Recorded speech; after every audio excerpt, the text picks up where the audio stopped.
প্রিয় দর্শক আসসালামু আলাইকুম। আজকে আমি আপনাদের কম সময়ে আর সহজভাবে সয়াবিনের কাটলেট তৈরি করে দেখাবো। আশা করি রেসিপিটি আপনাদের সকলের কাছে অনেক বেশি ভালো লাগবে। ভালো লাগলে চ্যানেলটিকে সাবস্ক্রাইব করে রেসিপিটি শেষ পর্যন্ত দেখার অনুরোধ রইল। তো চলুন রেসিপিটি দেখে নিচ্ছি।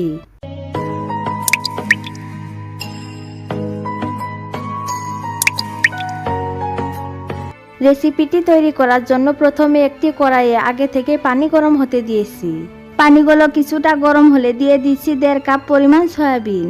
সয়াবিনগুলোকে গরম পানিতে এভাবে কিছুক্ষণ নেড়ে চেড়ে নিতে হবে। যখন এগুলো কিছুটা নরম হয়ে আসবে সে পর্যায়ে একটি ছাঁকনির সাহায্যে সয়াবিনগুলোকে গরম পানি থেকে উঠিয়ে ঠান্ডা পানিতে দিয়ে দিচ্ছি।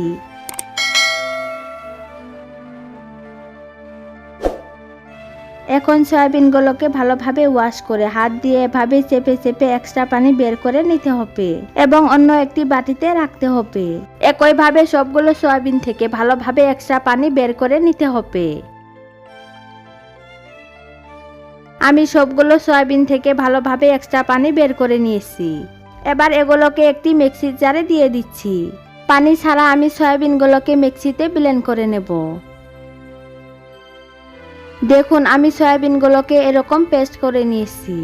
এখন এগুলোকে মিক্সির জার থেকে একটি বাটিতে ঢেলে নিচ্ছি। আর এদিকে চুলায় একটি কড়াই বসিয়ে দিয়ে দিচ্ছি 2 টেবিল চামচ রান্নার রেগুলার তেল। তেলগুলো হালকা গরম হলে দিয়ে দিচ্ছি মিডিয়াম সাইজের একটি পেঁয়াজ কুচি, 3-4টি কাঁচামরিচ কুচি, দিয়ে দিচ্ছি 1 টেবিল চামচ রসুন কুচি। এখন এগুলোকে এভাবে নেড়ে চেড়ে কিছুক্ষণ ভেজে নিতে হবে। যখন পেঁয়াজগুলোতে এরকম হালকা ব্রাউন কালার আসবে সে পর্যায়ে দিয়ে দিচ্ছি 1/4 টিস্পুন হলুদ গুঁড়া, 1/2 টিস্পুন লাল মরিচের গুঁড়া, আর দিয়ে দিচ্ছি 1 টিস্পুন ভাজা জিরার গুঁড়া। এ পর্যায়ে চুলার আঁচ মিডিয়ামে রেখে মশলাগুলোকে পেঁয়াজের সাথে কিছুক্ষণ কষিয়ে নিতে হবে। এখন এর মধ্যে দিয়ে দিচ্ছি আগে থেকে ব্লেন্ড করে রাখা সয়াবিন। এবার মশলার সাথে সয়াবিনগুলোকে ভালোভাবে মিশিয়ে কিছুক্ষণ রান্না করে নিতে হবে। আমি সয়াবিনগুলোকে 2 থেকে 3 মিনিটের মতো রান্না করে নিয়েছি। এ পর্যায়ে দিয়ে দিচ্ছি আগে থেকে ম্যাশ করে রাখা মিডিয়াম সাইজের 2টি আলু। এখন সয়াবিনের সাথে আলুগুলোকে ভালোভাবে মিশিয়ে আরও কিছুক্ষণ রান্না করে নিতে হবে।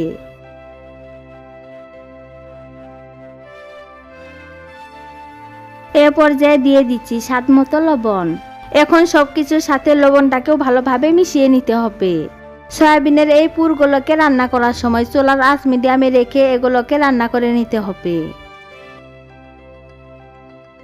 এ পর্যায়ে দিয়ে দিচ্ছি 1/4 টিস্পুন গরম মশলার গুঁড়া, আর দিয়ে দিচ্ছি কিছু ধনিয়া পাতা কুচি। এখন গরম মশলা ও ধনিয়া পাতাগুলো ভালোভাবে মিশিয়ে নিলে কাটলেট তৈরি করার জন্য সয়াবিনের পুরগুলো আমার একদম রেডি হবে। এখন এগুলোকে কড়াই থেকে একটি বাটিতে নামিয়ে নিচ্ছি এবং কিছুক্ষণ রেখে এগুলোকে ঠান্ডা করে নিতে হবে। আমি সয়াবিনের সব পুরগুলোকে বাটিতে নামিয়ে নিয়েছি। এখন এগুলোকে হাতের সাহায্যে ভালোভাবে মেখে সফট করে নিতে হবে। আমি এগুলোকে ভালোভাবে মেখে নিয়েছি। এবার হাত ওয়াশ করে হাতে সামান্য পরিমাণ তেল মেখে নিতে হবে। এতে কাটলেটে শেপ দেওয়ার সময় সয়াবিনের এই পুরগুলো হাতে লেগে যাবে না। এবার এখান থেকে পরিমাণ মতো সয়াবিনের পুর নিয়ে এভাবে কাটলেটে শেপ দিয়ে দিচ্ছি। আপনারা চাইলে রাউন্ড অথবা স্কোয়ার করেও এই কাটলেটটি শেপ দিতে পারেন। আমি এরকম লম্বা করে কাটলেটটি শেপ দিয়ে নিচ্ছি এবং এই সাইডগুলো এভাবে একটু সমান করে দিতে হবে। এই তো অনেক সহজেই আমি একটি কাটলেটের শেপ রেডি করে নিলাম। এবার এটিকে একটি প্লেটে রেখে দিচ্ছি। আপনাদের বোঝার সুবিধার্থে আমি আরেকটি কাটলেটের শেপ রেডি করে দেখাচ্ছি। আপনারা দেখে বুঝতেই পারছেন আমি কিভাবে কাটলেটটি শেপ রেডি করে নিচ্ছি।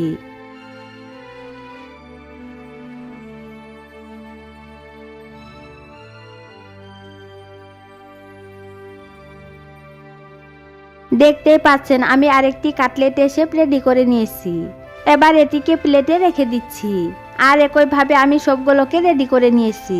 এবার এগুলোকে সাইডে রেখে দেব। আর এদিকে একটি বাটিতে ভেঙে নিচ্ছি একটি ডিম। এখন এর মধ্যে দিয়ে দিচ্ছি 1/4 টিস্পুন কালো গোলমরিচ গুঁড়া, 1/4 টিস্পুন চিলি ফ্লেক্স, আর দিয়ে দিচ্ছি স্বাদ মতো লবণ।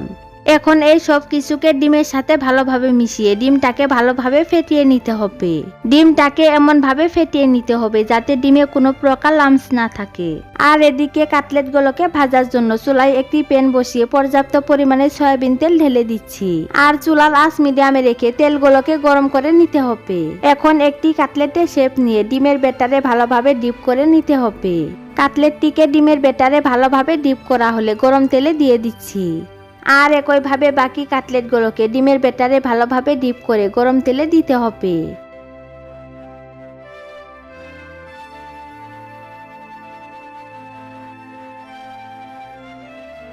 কাটলেটগুলো ভাজার সময় চুলার আঁচ মিডিয়াম টু হাই হিটে রেখে কাটলেটগুলোকে ভেজে নিতে হবে। এখন এগুলোকে আমি উল্টে দিচ্ছি। এভাবে উল্টে পাল্টে কাটলেটগুলোতে গোল্ডেন কালার না আসা পর্যন্ত এগুলোকে ভেজে নিতে হবে। আপনারা যারা আমার চ্যানেলের নতুন দর্শক এখনো আমার চ্যানেলটিকে সাবস্ক্রাইব করেন নাই, তারা প্লিজ চ্যানেলটিকে সাবস্ক্রাইব করে পাশে থাকা বেল আইকনটি অন করে রাখুন, যাতে আমার পরবর্তী ভিডিও নোটিফিকেশন সবার আগে পেয়ে যান। আর অলরেডি যারা আমার চ্যানেলটিকে সাবস্ক্রাইব করেছেন তাদেরকে অসংখ্য ধন্যবাদ। দেখুন কাটলেটগুলোতে গোল্ডেন কালার এসেছে।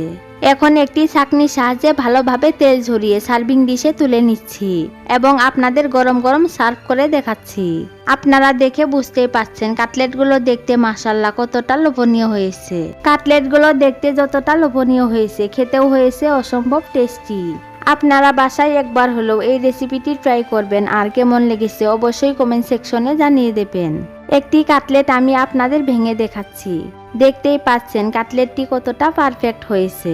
এরকম সহজ নতুন আর মজার মজার ভিডিওর আপডেট পেতে এখনই চ্যানেলটিকে সাবস্ক্রাইব করে পাশে থাকা বেল আইকনটি অন করে রাখুন। পরবর্তী ভিডিও দেখার আমন্ত্রণ জানিয়ে আজকের মতো বিদায় নিচ্ছি। সবাই অনেক বেশি ভালো ও সুস্থ থাকবেন। আল্লাহ হাফেজ।